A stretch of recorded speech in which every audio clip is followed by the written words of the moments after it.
don't have the sparkles in the background tonight, which is good. Still a little bit grainy. Right. Halftime, Thursday Night Football, and I was just telling Yanni, I think YouTube TV is like a minute behind tonight, so I might need to upgrade back to normal cable, Yanni. Hey, you know what you got to do. I unfortunately am paying for DirecTV just because I can't live without Sunday Ticket. That's a good point. Luckily, you don't need Sunday Ticket tonight because we have halftime on Thursday Night Football. Kudos to you. We can't, say that it's a lock at this point, but we would have been okay with 16-3 at halftime or 16-10 maybe even at halftime. It's 7-3 for your undercall. So you're feeling pretty good with that right now. Well, I do feel good about that. It's kind of funny because as the day went on here, a lot of people that I really trust and respect really seem to like the over. So I know a lot of people today are like, yeah, man, I'm on the over. I'm like, oh God. And money came in on the over. So, I mean, I don't know. I thought maybe I was missing something, but when we talked about it the other day, we said, hey, I think both coaches are going to try to run the ball a little bit, which they have. Now, granted, there should be some more points in this game. Obviously, we have a missed field goal before half. Stafford threw that. I don't know what he was doing, interception there, earlier in the game. So the score should be and could be higher. But end of the day, it did kind of play out that way with both teams running the ball. We certainly should have more points right now. Stafford with some of these shots and these passes right now have kind of looked like he's back in his Lions days. But you know what? 12th man is getting to him a little bit, short week. Sean McVay, a little bit conservative at times too. And I know a lot of people have been saying, all right, why is he going so conservative? I'm hoping that he does something a little bit different second half for anybody that's on the Rams, not as conservative. If you look at some of the stats, Seahawks, 7.7 yards per play. I love my yards per play. That's high. Rams at 4.9. Total yards about dead even. First downs, 11-10 Rams.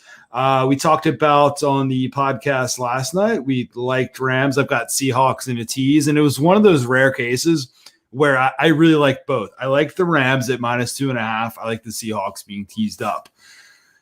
Second half, let's take a look at some of these lines right now. I still sort of think that the Rams, I think the Rams are the better team in this spot. What are you looking at second half here? Well, the first thing I actually just locked it in is I took the over second half total of 26, and I wouldn't call it 20. Edge, yeah, 26. It just ticked down. It was 26.5 at DraftKings. Just ticked down. Yeah. Okay. Yeah, I think, there's a couple things. You mentioned the yards per play with Seattle. The teams are moving the ball. It's not like it's not like they're inept on offense. They've just made mistakes. Again, missed field goals, interception in the end zone. Both teams got stopped on 4th and short. So they're moving the ball. They're just making mistakes. But I got to believe this is a game where Stafford is going to get it together in the second half. He didn't look great in the first half. And obviously we know Wilson, what they can do a little bit. You mentioned it, yards per play there. So I like the over in the second half. I'm not going to bet it because I'm already in on the Rams, but I like the Rams second half -1.5. I think that they do find a way to win this game still. At least I'm hoping they find a way to win this game. So I like both of those bets, to be honest with you. I feel pretty good booking that over, and I would feel good booking the Rams -1.5. But like I said, since I'm already invested there, I won't be doing that. I like both of those. I'm going to do both of those right now, actually. So it's depending on your book, you can get 26 or 26.5. So get that 26 if you can. I like the Rams also. So we'll do Rams second half. It's +2.5 for the game. So yeah, Rams -1.5 in the second half, right? So I like both of those. I know that Seahawks have some better stats right now in terms of yards per play. You know what Pete Carroll and this offense does. They'll just slow it down, slow play it, and they'll try to grind this thing out. I don't think it's going to work because I think that Sean McVay, Stafford, everybody's going to come up with a solid second half game plan in this game that a lot of people expected fireworks. And, hey, we still could get fireworks in the second half. And I'm okay with all of that there. So Rams +2.5 for the game, -1.5, just putting up here for the second half. Okay, good stuff. We're going to put this up here. And I think that's in line with what we thought was going to happen, to start the game too. Like that's exactly what we thought is, Take a look at the under. Take a look at Rams on the spread, Seahawks on the tees, and both could still come to fruition. Haven't taken a look at any player props so far, but Robert Woods is at 6 for 67 yards, right?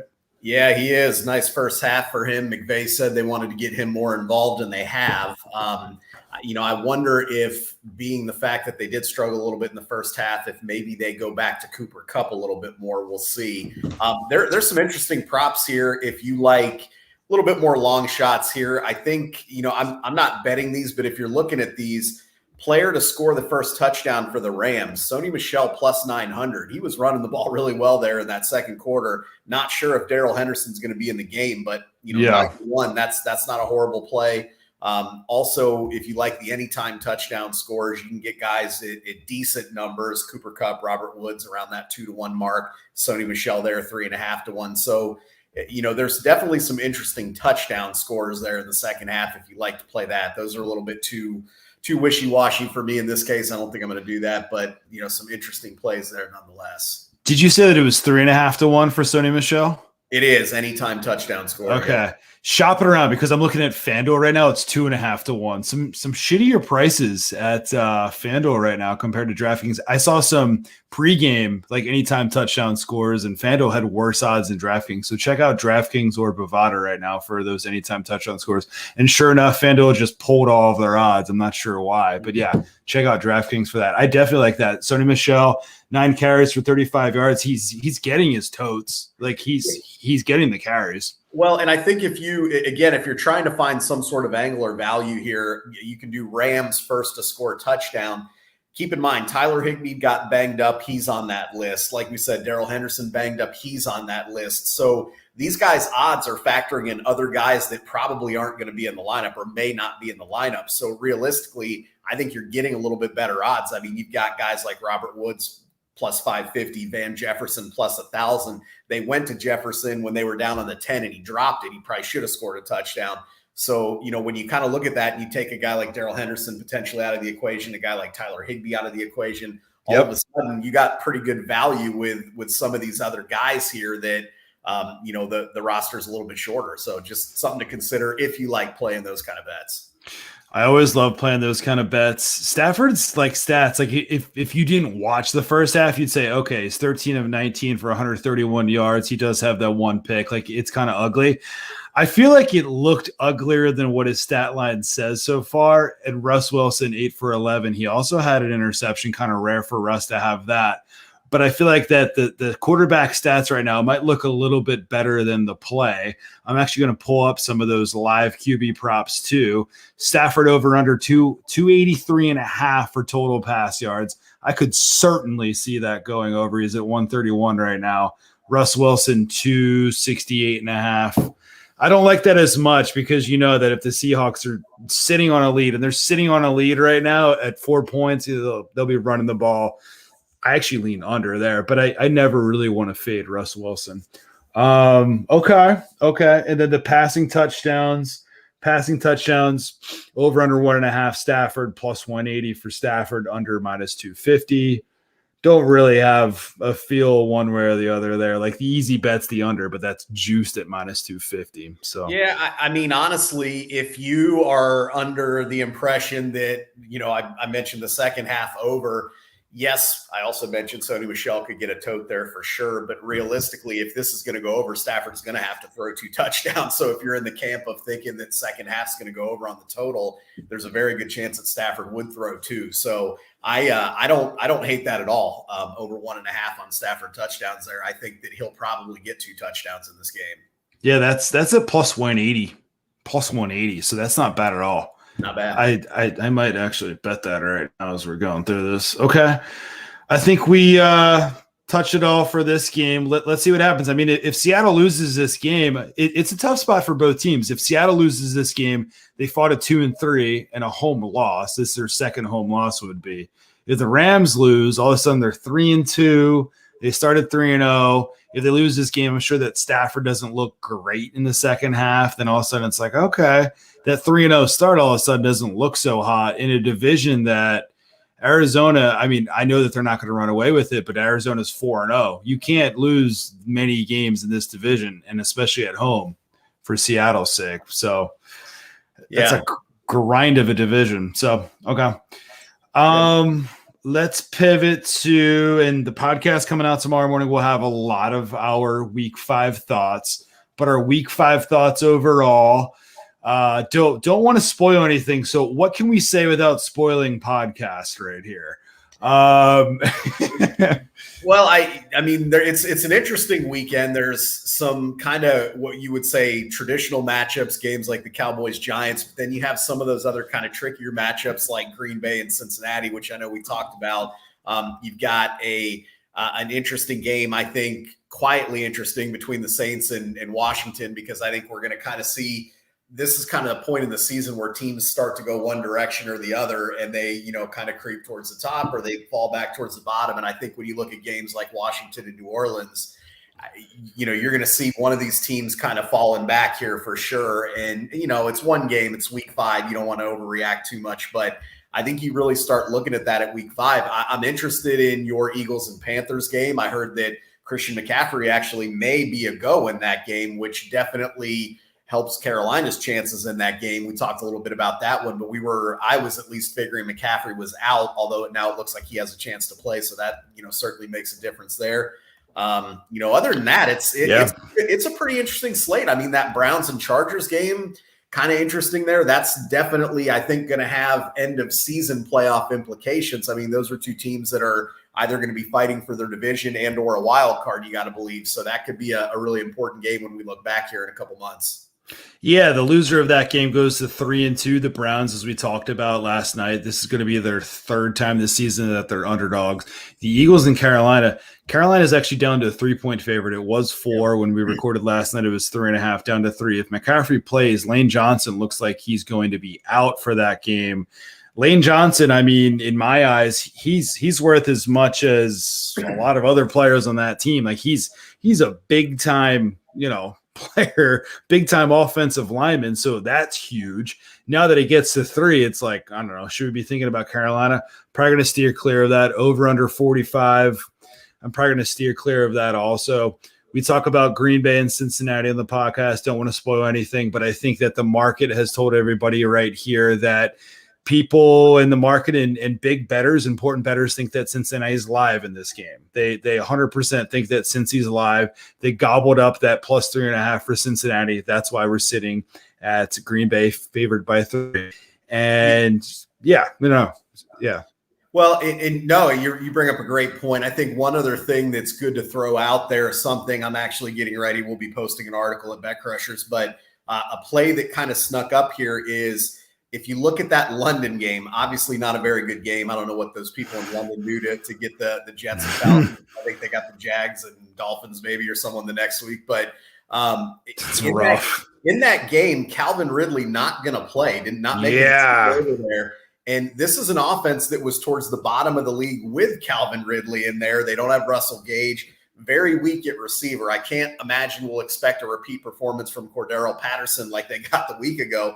I think this team's going to struggle to score. That Jets defense is not awful. They're missing a couple guys, in the secondary, Marcus May, but overall, they're not a horrible defense. And I think that they have enough power in their front 7 to overwhelm that Atlanta offensive line. If Ryan doesn't have his weapons, I don't see a lot of points in that game. So you could look at potentially the under in that game, which is trending down probably with the Ridley news, but also if you're still able to find it, you can get Atlanta under 24.5 team total. I don't know why this team is getting enough credit to 24.5 points. I guess it's still. I really like that.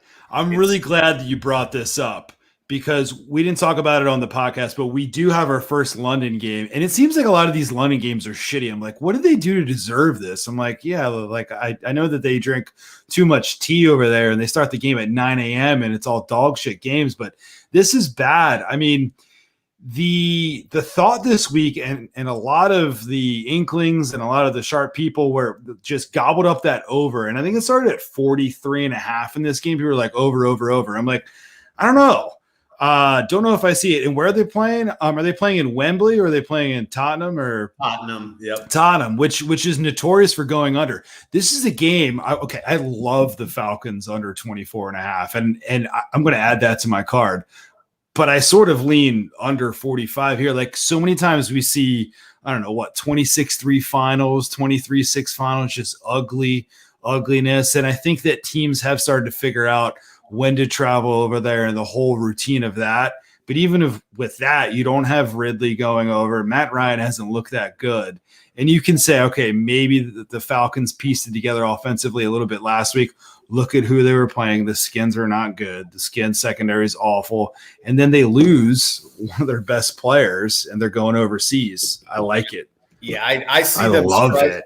I see Atlanta struggling to score in this game. I think that this could easily be a game where they end up with 13 points. So I think you have some clear value if you can still get 24.5 under.